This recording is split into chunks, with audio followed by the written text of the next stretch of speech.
Halo Pak, sudah siap?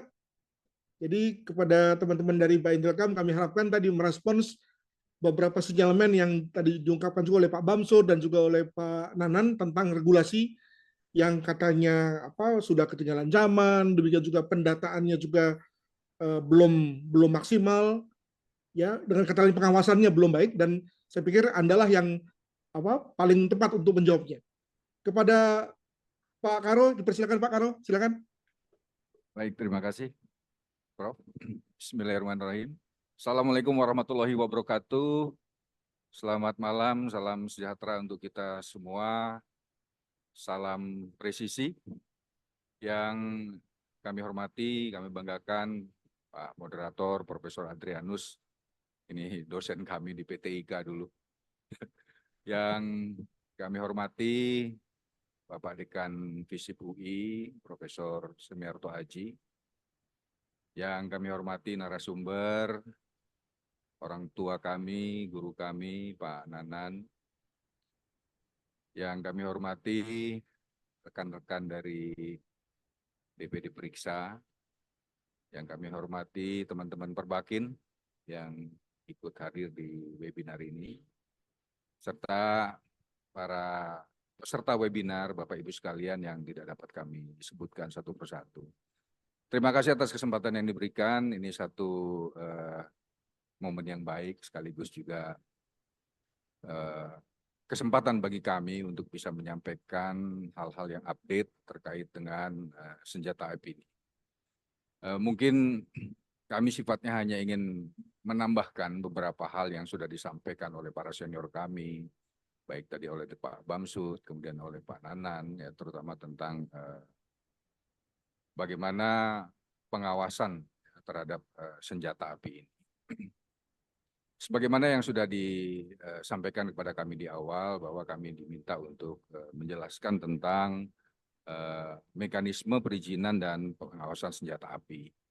Kemudian Pak Prof. Adrianus juga meminta kami untuk bisa memberikan satu materi dalam bentuk slide. Untuk itu kami akan menyampaikan dalam bentuk slide. Mohon kiranya ini bisa ditampilkan supaya ini mudah-mudahan ini bermanfaat dan menjadi satu pemahaman yang baru bagi kita semua.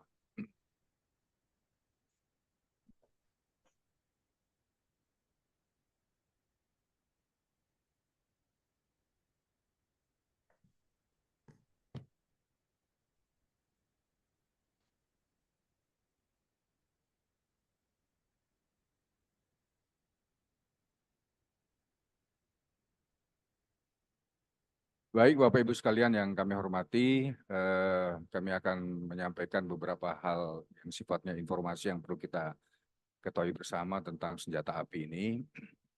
Oke, next.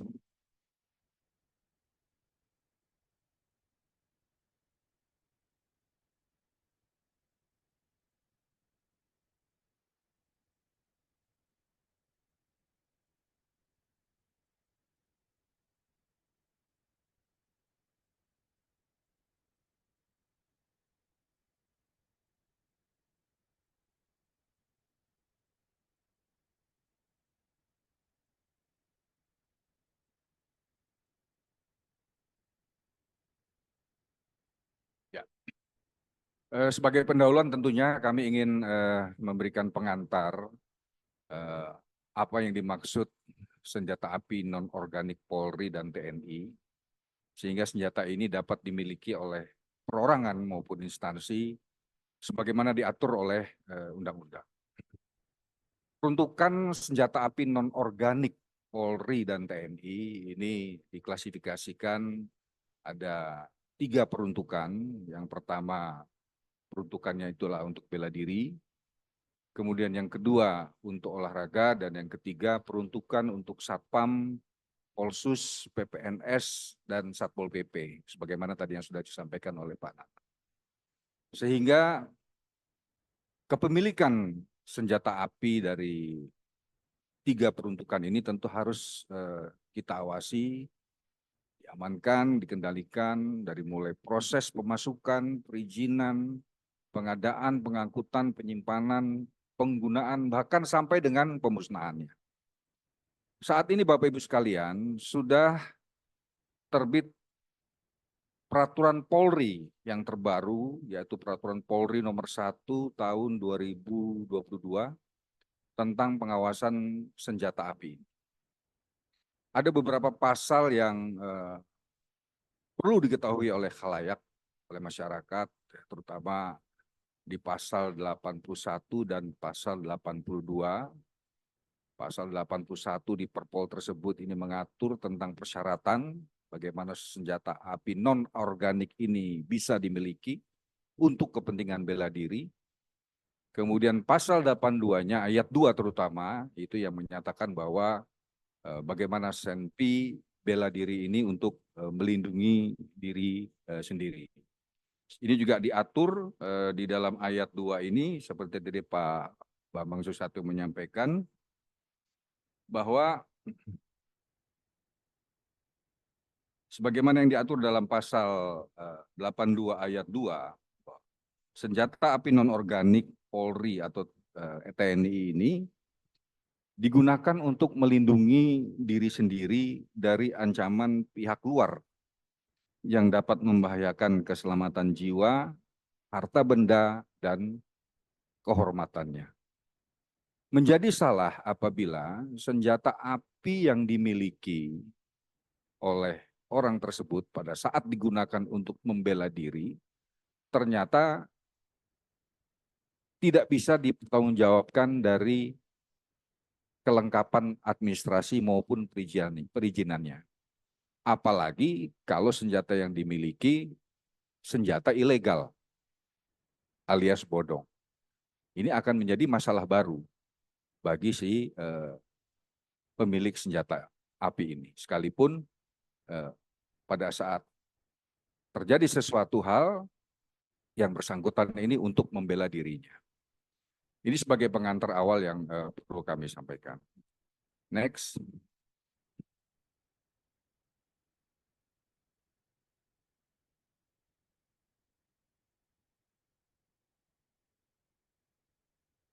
Kami juga perlu menginformasikan beberapa payung hukum tentang senjata api ini, bahwa dari sejak zaman munculnya Undang-Undang Senjata Api pertama kali dari tahun 1936 sampai dengan adanya ordonansi di tahun 39 dan sampai dengan sekarang bahwa Polri diberikan kewenangan untuk melakukan pengawasan terhadap senjata api. Sebagaimana juga diamanatkan di Undang-Undang Nomor 2 Tahun 2002 tentang Kepolisian Negara Republik Indonesia pasal 15 ayat 2 poin E bahwa Kepolisian Negara Republik Indonesia berwenang memberikan izin dan melakukan pengawasan terhadap senjata api. Kemudian telah terbit juga Peraturan Polri Nomor 1 Tahun 2022 tanggal 28 Januari 2022 tentang perizinan pengawasan dan pengendalian senjata api standar Polri, senjata api non-organik Polri atau TNI, dan peralatan keamanan yang digolongkan sebagai senjata api. Next.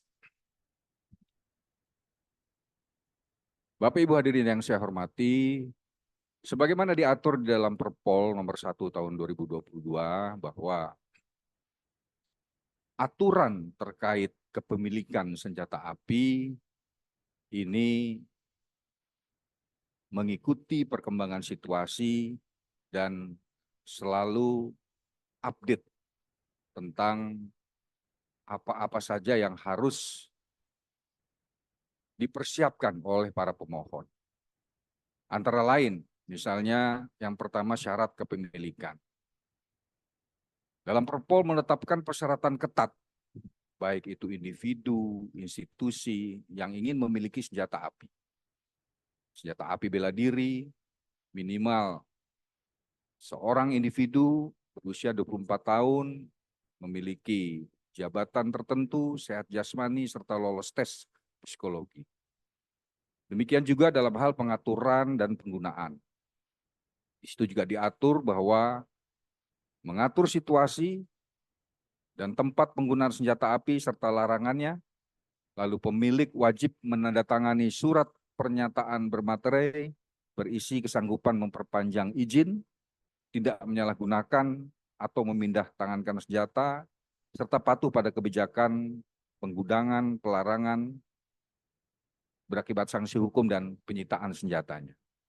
Demikian juga pengawasan dan penegakan hukum, kita menekankan pengawasan ketat terhadap pemilik senjata dan melakukan penegakan hukum secara tegas. Kemudian kita wajibkan juga untuk mengikuti pendidikan dan pelatihan bagi pemilik senjata api ini dengan melampirkan sertifikat keterampilan menembak saat perpanjangan izin. Khusus untuk peruntukan olahraga, para pemohon atau pemilik senjata api peruntukan olahraga ini harus menjadi atau mendaftar menjadi anggota Perbakin di pengurus daerah-daerah setempat yang ada di Indonesia, yang ada organisasi Perbakin di wilayahnya. Next.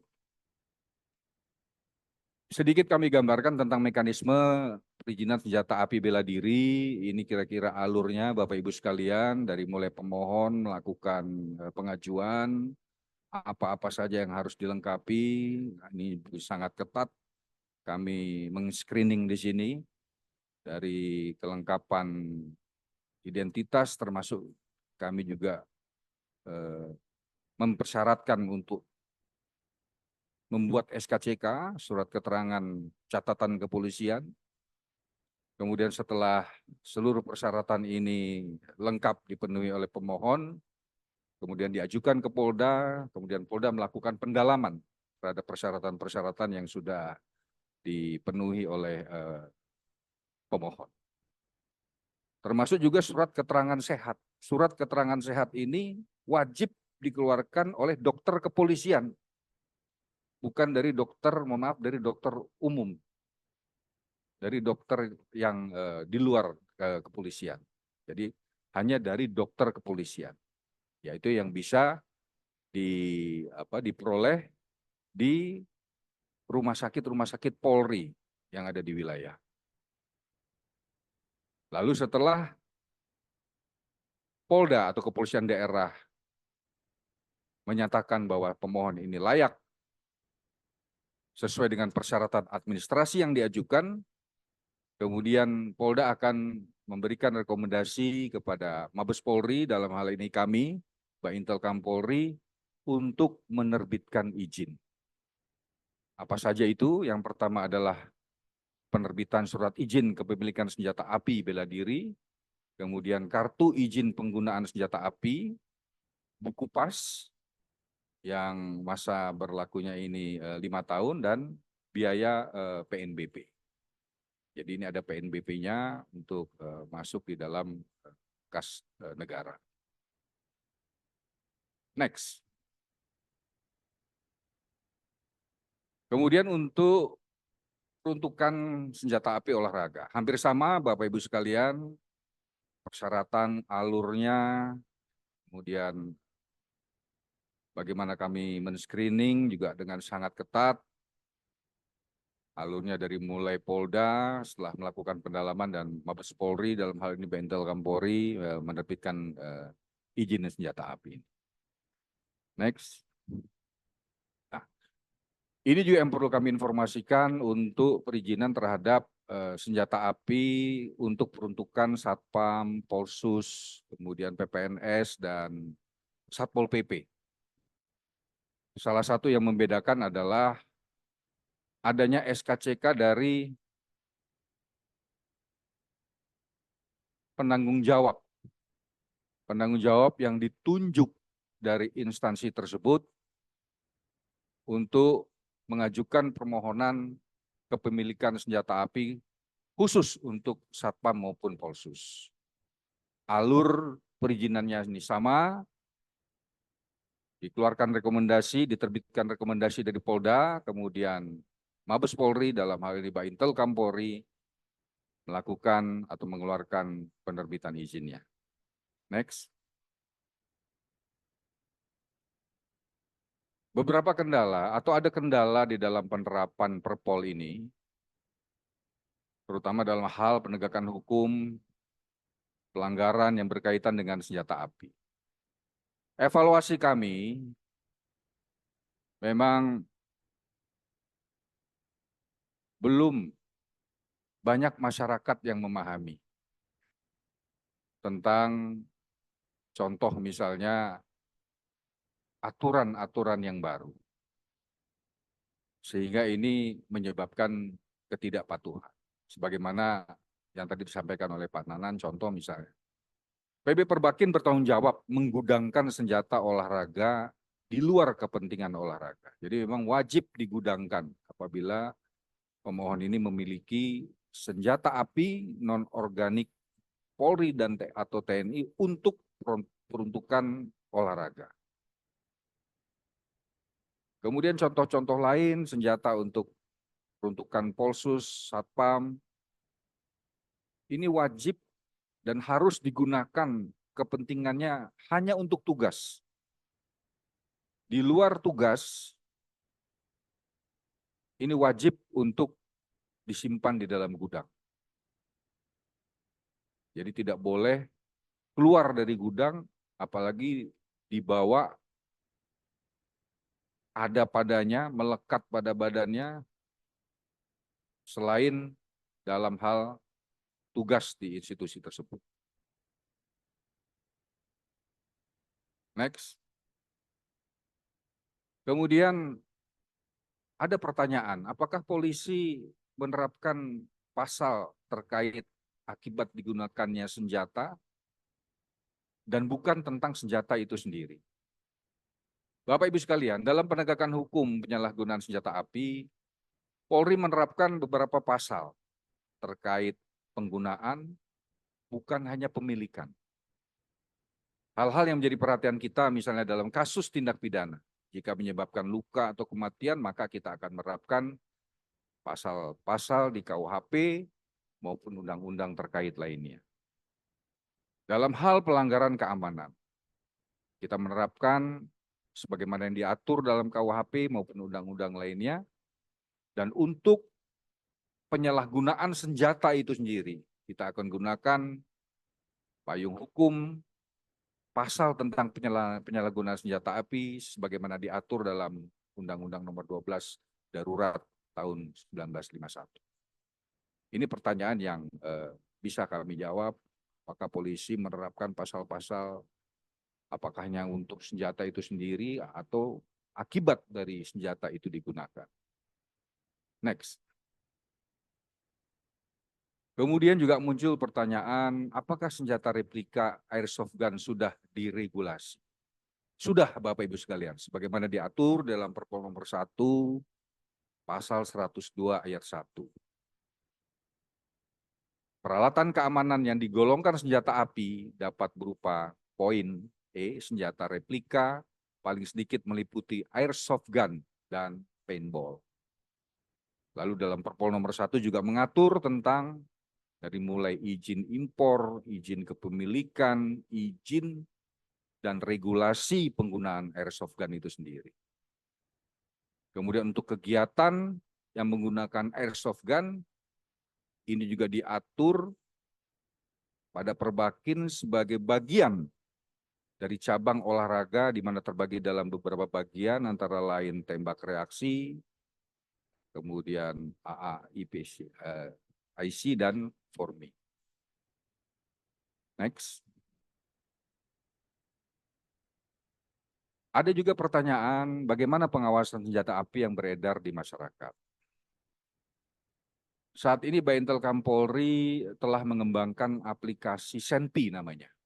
Yang ini nanti akan tersinkronisasi dengan seluruh Polda. Aplikasi ini mengatur mekanisme impor, kepemilikan, dan pengawasan senjata api non-organik TNI Polri, baik itu peruntukan olahraga, bela diri, maupun Satpam Polsus. Ke depan, seluruh data pemegang senjata ini bisa tersinkronisasi dengan NIK untuk memudahkan pengawasan fisik dan administrasi serta memperkuat sistem perizinan. Lalu fungsi pengawasan terhadap senjata api non-organik yang beredar ini dilakukan oleh seluruh personil Polri secara berjenjang sesuai dengan tingkat kewenangannya, baik dari Polsek, Polres, Polda, sampai dengan Mabes. Baintelkam Polri bersama dengan seluruh Direktorat Intelkam Polda jajaran 36 Polda, kita rutin melakukan pengecekan dan wasdal terhadap senjata api non-organik ini, baik dari sisi administrasi maupun dalam operasionalnya. Sehingga apabila kami menemukan kasus penyalahgunaan terhadap senjata api non-organik, ini akan kita lakukan tindakan menarik senjata tersebut berikut dengan kelengkapan administrasinya, dan kita akan berikan catatan terhadap si pelaku penyalahgunaan ini untuk kita evaluasi dan kita pertimbangkan apakah yang bersangkutan masih layak untuk memiliki senjata api non-organik tersebut. Lanjut. Next. Kemudian di dalam Perpol nomor 1 tahun 2022 bahwa pemegang senjata api non-organik memiliki beberapa kewajiban penting yang harus dipatuhi untuk memastikan kepemilikan dan penggunaan senjata api tetap berada dalam koridor hukum. Yang pertama, wajib melakukan pemeliharaan dan pengamanan, merawat, menyimpan sesuai dengan aturan, tidak boleh disalahgunakan. Kemudian dari sisi kepatuhan terhadap peraturan, tentunya digunakan sesuai dengan peruntukan. Untuk bela diri, untuk olahraga, maupun untuk pengamanan. Dilarang menggunakan senjata di luar peruntukannya. Demikian juga terkait dengan masalah izin, sebelum habis masa berlaku, ini harus segera diperpanjang, jika tidak, senjata wajib dikembalikan atau digudangkan. Demikian juga untuk pendataan senjata dan amunisi, ini kita mencatat jenisnya, nomor seri, kaliber, dan jumlah amunisi. Next. Demikian yang bisa kami sampaikan, mudah-mudahan ini bermanfaat untuk para peserta webinar. Dengan segala keterbatasan kami sampaikan ini. Mohon maaf apabila ada hal yang kurang berkenan yang telah kami sampaikan tadi. Selanjutnya kami kembalikan kepada moderator. Kami akhiri dengan wabillahi taufiq wal hidayah. Wassalamualaikum warahmatullahi wabarakatuh. Selamat malam, salam presisi.